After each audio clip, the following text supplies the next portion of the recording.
let's just get into it. Yes. First, let's talk about your experience with distributed teams and when people started working either from home or remotely, when shelter in places started. What was that like for you? What was it like for your team? Let's just do a little storytelling. Sure. I think I was kind of softly introduced to the notion of kind of distributed teams when I started working at Amazon. And a lot of our teams were globally distributed. So we were working with teams in India, or we were working with teams in Costa Rica. So there was a lot of kind of being cognizant of different time zones, of people dialing in virtually, of using virtual tools to communicate. It was awesome because I ended up getting to go to those places to do some training, which was fun and not a reality right now. But from there, I started working again more in the tech field at a startup, at TripAdvisor, a travel company where we had people just physically located all over the world. So you might be in a meeting talking to people in London, or in kind of the tech culture of Silicon Valley, of the Bay Area. There's a lot of freedom to kind of work from home or work while you're traveling. So you'd have some people in the room, you'd have some people wherever they may be. And there was no point where it started to just feel normal for me, but it just was something I adjusted to over time. I facilitate a lot of meetings and getting used to, okay, we're going to use this to dial in. We're going to make sure that all of our faces are shown. We're going to make sure that we use Jira as something to refer to for our work, that we document everything on conference. Susan was not paid to promote Jira. But yeah, it's something that I didn't really think about too much. So when we shifted to this way of working and having had people on my teams, like I've got one guy who lives in Texas on one of my teams. It was just, hey, now we're all on the same playing field and we're kind of doing what we've been doing already, but mostly from home. So I love that you're speaking from a perspective where you were already working with distributed teams and had practices in place for video conferencing or communicating with people that are perhaps not in the same time zone, and so you needed to be async. But now that everybody, as you say, are on the same playing field or level playing field, did that change anything? Did it change energies? Did people have to adjust to that happening all the time and with everyone at home, or what was different? Oh, yeah. What's interesting about working for Dolby Labs is a lot of our work is physical. I work with engineers who work on music and gaming technology, and they have to spend a lot of their time maybe building hardware or doing testing on different boards. So it's how do we take what we need to do physically and bring that home? And then there's some stuff that is still in the office that needs to stay there, either because it's large or it's confidential. How do we access that in a way that is safe for our employees? So employee safety was kind of the number one consideration for us. And then accessing the tools that we need to get our job done was kind of number two. And then beyond that kind of logistics, it's okay, this is kind of new and weird. Like, I can see into your living room. I see your kids sometimes. I hear your dog. My cats are constantly on camera. Like, okay, we're learning about each other in a way that's different and new and kind of cool. So there was a little bit of awkwardness of that, as well as in meetings, like, I don't want to interrupt you, but I can't see you or hear you physically. So how do I navigate this? And a little bit of awkwardness there. And just kind of figuring out how to talk with each other and adjusting to things looking a little bit different. So that's kind of what changed. I see that you right there. Yeah. I want to go in a little bit deeper. No one has talked yet about that adjustment period of even talking differently, or even trying to feed off the energy of like, I don't know what the cue is now and how to interrupt. Like, Two questions on that. One Yes. is, how did you know that was happening? Like, were people even aware that there was caution and uncertainty there? And then two, is it still like that? I assume that's just the beginning, and so things change. So what happened? Great question. So, an example in a meeting, just we felt it. We knew what was happening. Like someone would start talking and someone would start at the same time. It's kind of like when in times when you were in the same hallway with people and you'd go one way and they'd go that way and then Oh, you'd try to go the other way and you're like, oh wait, no, oh sorry, you in talk, my no, you case, talk. it's someone trying to come in for a hug, and then I give a high five, and then they go in Yes. for a high five, and And then you're I go like, for a dodge. whoa, and then you just start running in opposite directions and Yes. never speak of it again. Yeah, it's very obvious that that was happening. And it has changed. And I think what needs to change, two things successfully to just make it a little bit less awkward. Like, one is just time, getting used to the way that things are different. It takes some time to get comfortable with it. How long did it take y'all? Well, my second measure or tip for success is to have a really good facilitator. So when you have someone who can say, okay, Eric, I heard you talking first. You can go. And then Derek, I want to hear what you have to say. Or in our daily scrums, I implemented it so that someone will kind of give an update towards our sprinkle, what they're working on, and they call on the next person to go. So that eliminated that whole like, should I go? Who's gonna go? It's quiet. So, because we do have someone who is dedicated to facilitating these things, it took us maybe a month at the most to Hmm. really just dive in and be okay with things.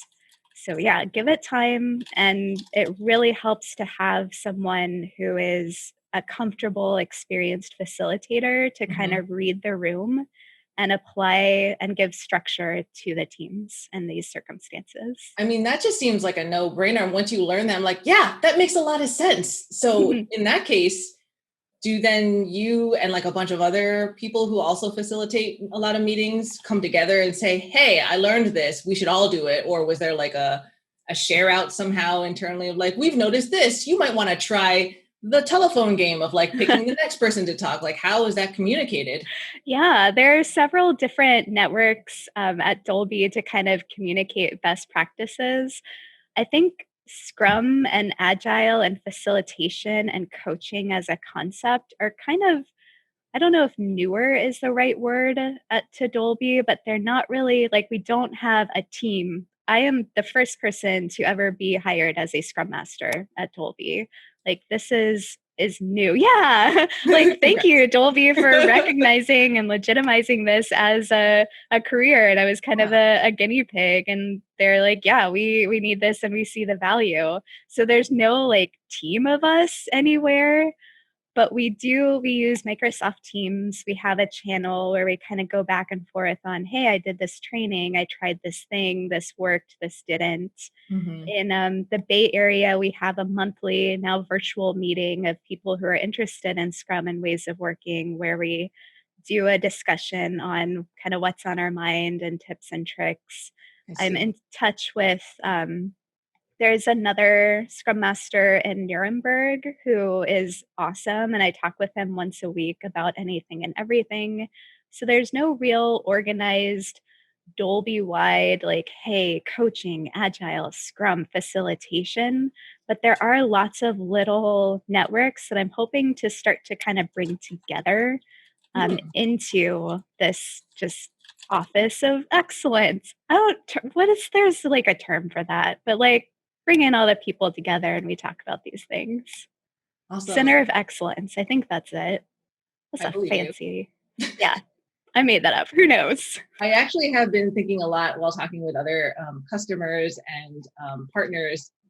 A lot of companies don't have like a dedicated group trying to better situations, or even individuals that are like, hey, I recognize this is a good thing, we should scale it. So it's interesting. It sounds like there's a bunch of inner networks and communities that can share things. There's never a mandate. It's just more like, hey, this is really working, really recommend it, kind of thing.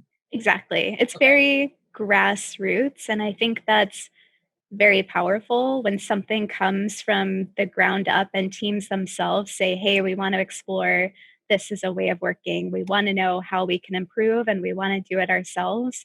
That can be so much more powerful than kind of the executive Sure. mandate of like, we are going to do Scrum now. Like, Yeah. I Yeah. like it this way. How, this is a much bigger topic, but like, how do you think that um, can be sustained or maintained? Like, how does that grassroots energy happen? Because not all places can make it. So there needs to be change makers and advocates for sharing. And I don't know, like, what is there any magic to it? Is there any suggestions for companies that want to be more bottoms up as well? Well, hiring great people, I think, is the biggest tip that I can give. Hiring people who are diverse in the way that they think, in the backgrounds that they come from, people who are not afraid to challenge what's going on, but they're doing it in a way of, I think we can be better at this, and Mm-hmm. who refuse to accept kind of the standard or the norm or any sense of complacency. Hiring people who think differently than you do is very key.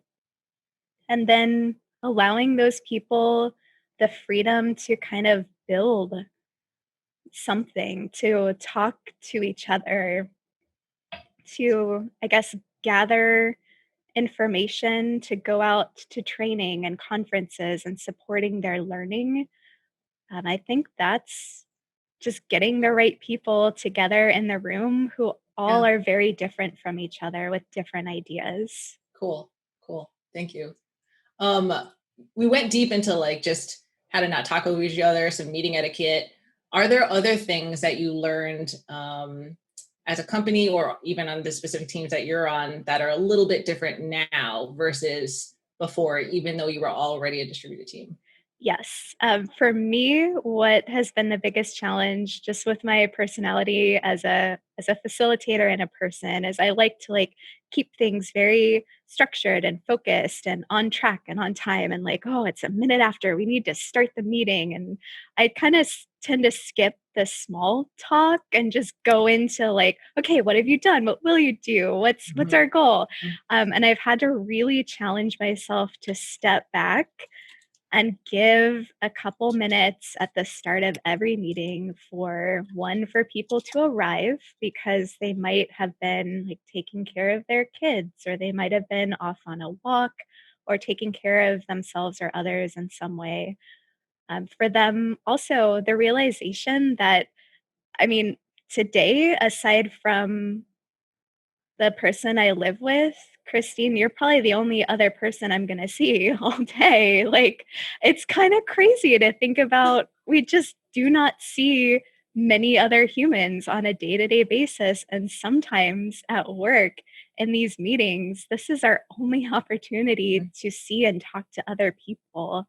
And there's a real value in that.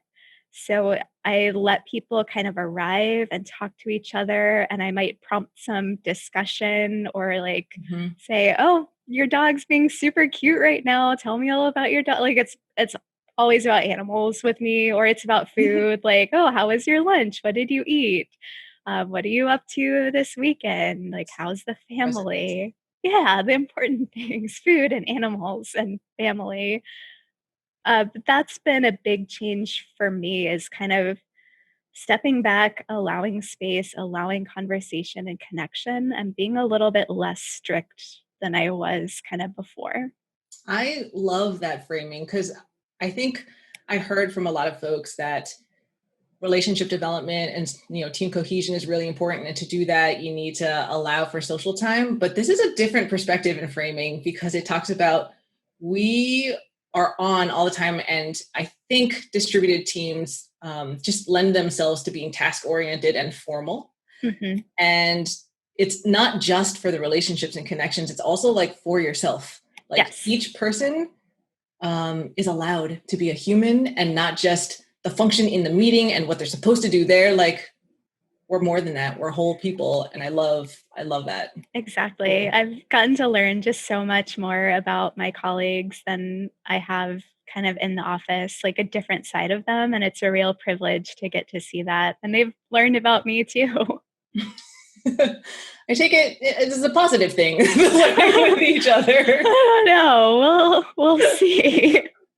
How has that Ask them. impacted actually? Like, how has learning about each other in different ways, whether so separate from the being able to like not be on and just connect with each other, besides that, what has learning about each other done for either communication or the way that you work or how you perceive each other, or has it done anything? Oh, definitely. I think in these times, which are just still so uncertain and so stressful, just learning about each other, we're a little bit less, I guess you said formal, like we're a little less formal, we're a little less serious. We get to take a little bit of lightness or a sense of humor, or that human aspect of this is not just QA engineer or developer or scrum master, but I am seasoned and a person, and you're going to see my cats in every single meeting, and I'm going to talk about Disney and like, just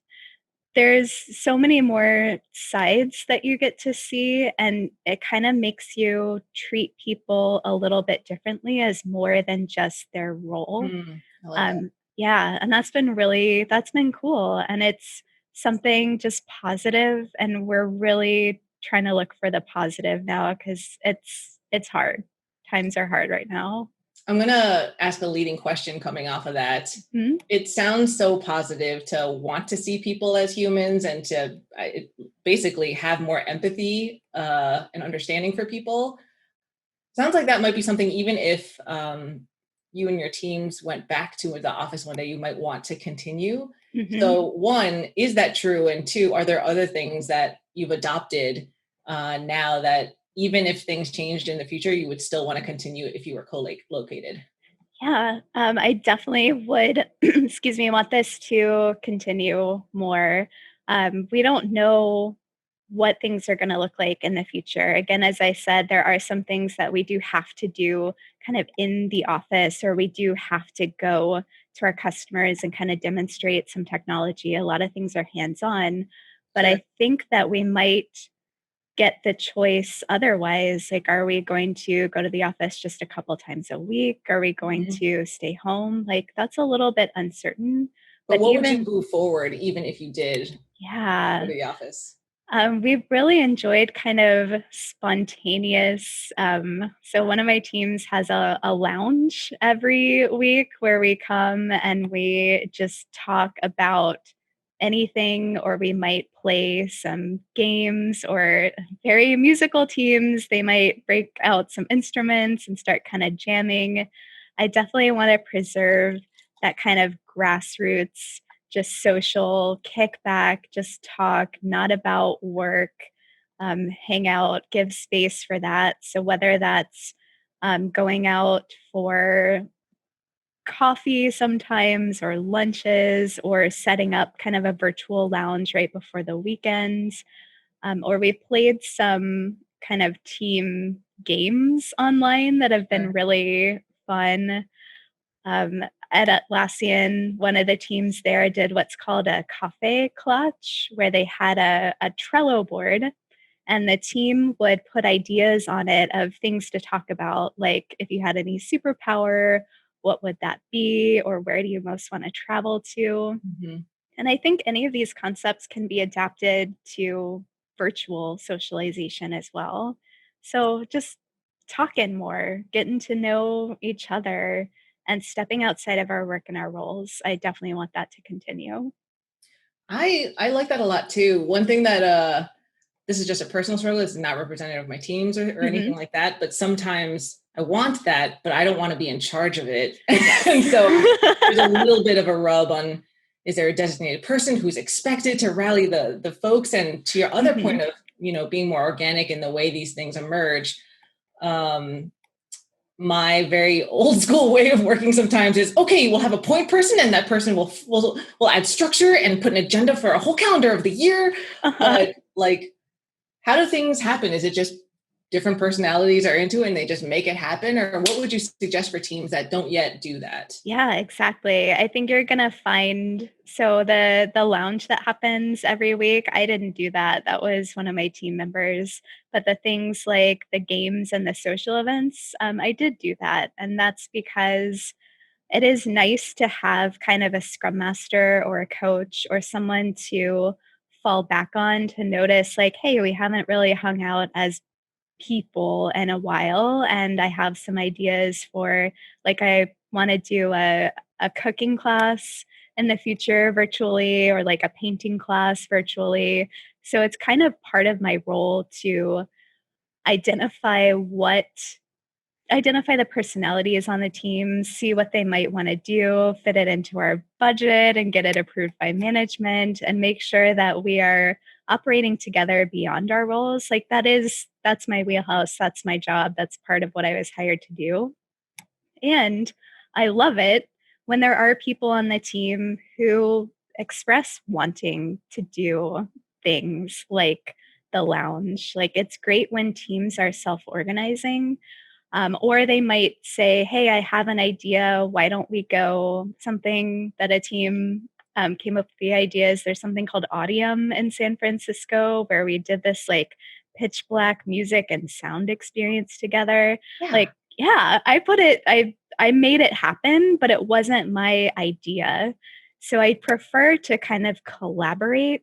But if you've got a team that's like kind of shy or like not really, I don't know, extroverted, taking a look at what they like to do, like, hey, they go out to lunch together once a week, like maybe let's do a virtual cooking class together and I'll put that together and I'll ask them if that's something that they want to do. Like, yeah, I'm happy to do it. And I hope that it's a collaboration and not just me. I think a key thing that you're saying here too that I missed the first time that you were talking about this was it's not just these ideas that driven by people who are like, wow, this is a great idea. Anyone into it? Let's organize it. But you're Mhm. also, you said you ask your team, what are their needs? What are their preferences? And so part of this isn't just like throw out a bunch of options and see what sticks. It's also just, why don't we start from a place of seeing what people like and understanding the vibe of the team. So Exactly. Yeah, every team that I coach is very different. And also, every single person on each team is very different from each other person. So, part of my role is to get to know everyone on the team and what they like, what they don't like, what motivates them, what excites them. It might be that I meet with them in one on ones. It might be just that I pay really close attention to the dynamics that happen in each meeting. Sometimes people say that Scrum Masters seem like they don't do a lot, and that's because we ugh, spend so much of our time. I mean, not like in a not it's just like if you see us in a meeting, we might just be like, "Okay." But what we're doing is we're listening and we're paying attention to mm, how everybody interacts, and we're listening for any keywords like "I need" or "we should" or "I'm annoyed by" or "I'm slowed down by." And then we decide, do I act in it at that moment? Do I follow up with that person? These mm, people seem to be having a little bit of a conflict. Are they going to resolve it on their own? mm. Just knowing everybody on the teams and what they need and how they're interacting. And that does take a lot of kind of not talking and being quiet and observing and then maybe acting if needed. Speaking of different team member personalities and work style preferences, I imagine that this transition for all the time working from not the office is harder for some or easier for some than others. Mhm. Do you have any lessons learned or insights on how to help people move along when they're at different levels of comfort? Or maybe it's that you just focus on one of those subgroups at a time. Just talk to me a little bit about having to juggle the fact that not everyone is in the same situation. Definitely. I feel like there's a mechanism when you're doing Scrum, or you can use this even if you're not doing Scrum. It's called a sprint retrospective. It's a meeting that we hold at the end of every sprint, which for my teams, it's every 2 weeks. And at the heart of the meeting is how do we take what we did in this past period of time and use that to improve over the next period of time. And the standard framework for it is kind of what has gone well, what could we improve? And I really like to take that meeting and change it up a little bit now to be kind of like what I was talking about, where I allow more time for conversation at the beginning of meetings. Hmm. Now I like to structure it so it allows a little bit more conversation about how are you feeling? What's going on in your world? What's going well for you outside of work and this sprint? What's on your mind? What do you want to talk about? I've allowed a little bit more freedom. We used to just kind of like whatever topics get the most votes, we would talk about those and then time would end. I now say, like, hey, is there anything on this board that catches your interest that you really want to talk about? I had someone on a team notice that someone, and I use you can use things like Trello or Confluence or any virtual retrospective tool like Fun Retro, or I'm learning Miro, or there's Retrium for any of this. So they'll write kind of cards, what could be improved, what's gone really well. And a team member noticed a card that said something like, I'm feeling overwhelmed. Someone had put that card on there, and we paused for a moment and we just talked about it. And the team just said, yeah, this is a lot for us. Like the pandemic that's going on, we've had fires, we're on Zoom or in our case, Blue Jeans all the time, and I'm feeling a little bit tired and burned out. Yeah. Um, Allowing space for those conversations, having a retro, having whatever conversation that you need to have as a team on a regular basis to allow for people to kind of silently write out their thoughts, because you will have people where if you don't do that silent writing part, they will talk the whole time. Um, so getting again, it takes kind of an experienced facilitator to kind of nudge it out of people sometimes, but do this meeting, do it as a team, keep doing it, even if or especially if it feels awkward or weird at first, because you've Sure. got to kind of get over that. And that will allow you to be more open as a team. Uh, I like that you're so much of the different points you've talked about thus far are focused on people and empathy and those needs. I don't know if there's anything that you're able to share with us, but because you've gathered so much of this information, you've heard from so many people on different teams, are there any common themes that you hear about that people are struggling with, or common things that people have found helpful for the things that they've been struggling with? Yeah, common themes. So work-life balance is one. It's been hard. A couple people on my teams have families and schools might be closed, or their partners are also kind of working from home. And how do you juggle all of this as a family while still being able to work? Dolby's been awesome about just take any time you need, structure your schedule. We care about our people and kind of figuring that out. So that's, I think, kind of starting to settle as people are figuring out routines. Things like having kind of a schedule have been helpful, or even if you don't have kind of kids or a family. For me, it's I need to step away from my computer to take a break, and I work between these hours. Yeah, just some kind of schedule or routine, and stepping away and separating, like, I am no longer working. I am taking my headphones off to play a game at my computer.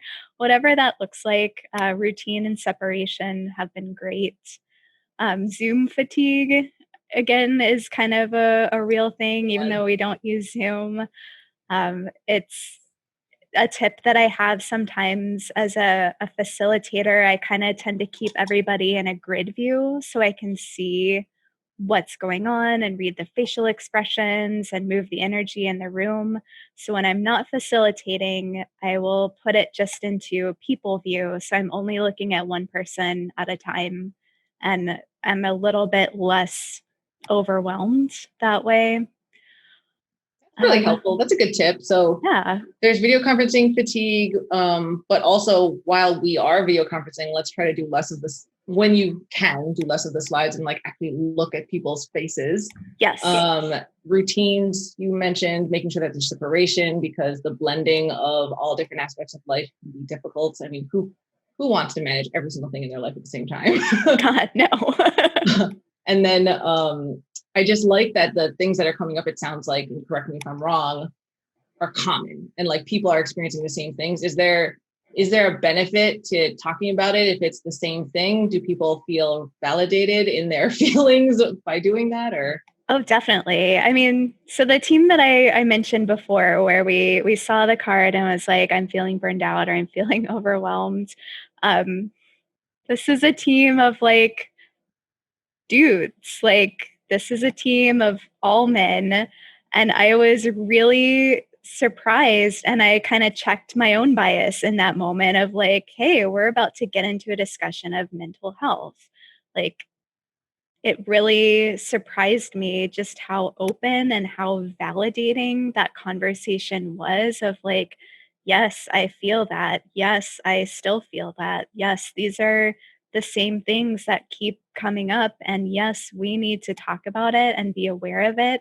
And there was that kind of reassurance of nobody is looking at you and thinking that you're not doing your work. Nobody is watching you and making sure that you're at your computer from 8 a.m. to 5 p.m. Like, you are a valued member of our team and we are here to take care of you. And that was really cool. Susan, I've taken so much of your time. I want to keep talking with you, but I know that we're pressed. So I want to leave you with a final question. It sounds like your teams are adjusting very well, or not, sorry. Well, they're adjusting and there's improvements being made, but not all companies are like this and not all companies are already bottoms up. If you could give a piece of advice for people, what would it be? Or if it's not advice, what question might you have companies consider? Yeah. Oh, that's a tough one. I think what came up to me, two things. One, take care of yourself. Make sure that you're just checking in with yourself and how you're feeling and what your needs are and really paying attention there and be kind. Oh, it sounds so cheesy, but like be kind to yourself. I can be really hard on myself, and an exercise that I do is I kind of step back and say, I pretend that I'm talking to a friend. I see how I'm feeling and how would I talk to that friend if I were feeling that way? Again, cheesy, but it has helped a lot.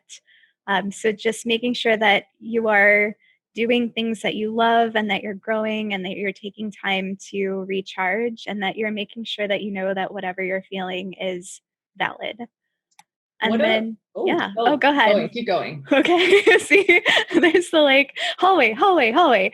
Um, my second thing is just ask questions. This is something I'm going to be telling myself to do over and over.